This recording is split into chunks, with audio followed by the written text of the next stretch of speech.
Raz, dva, tři, čtyři, pět. 10 těch slov, co tady vyteče z čestný na schvalšin, ty vole, já nevím, kolik jsem to takhle, vole, propálit, vole, už v těch kamerech, to pěkně to tu hoří kolem mě lidi. Hele, já si pracuji svojí, já se snažím a dělám, co se dá, ty vole, a zkouším i nové technologie, jo, rozumíš? Nebudu rozhodně ten typ člověka, který by zjistil, že někde něco se skrývá, vole, by radši předtím zavřel oči, vole.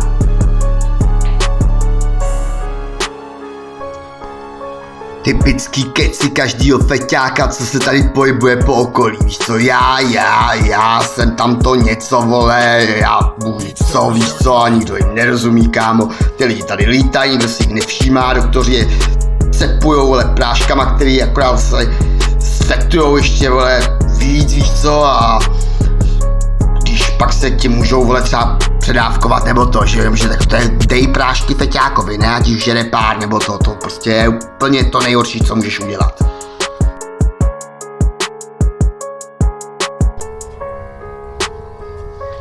Já rozumíš, jako co s tím má jako dělat, víš co, obyčejný pracující člověk a takovýhle blbosti prostě nemá čas, víš co, to, co oni povídají, nedává vůbec smysl, vej, takže to vlastně nikoho netrápí, nezajímá, ale jo, každý o tom už slyšel a vlastně všechny trošku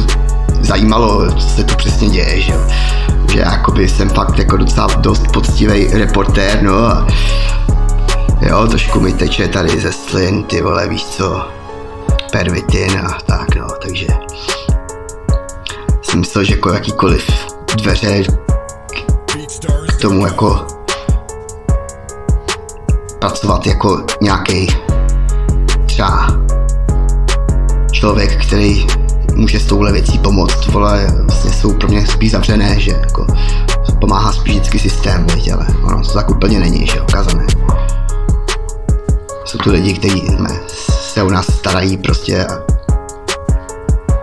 fungujeme jako tým a je to dost hustý, no. Dost hustý, no. K tomu, když pak to trošku přeženeš, jo, tak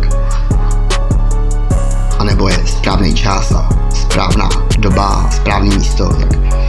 se ti to začne samovařit pod rukama, víš co, a vůbec jenom koukám, co se děje, vole, kámo, dělá se to úplně samo.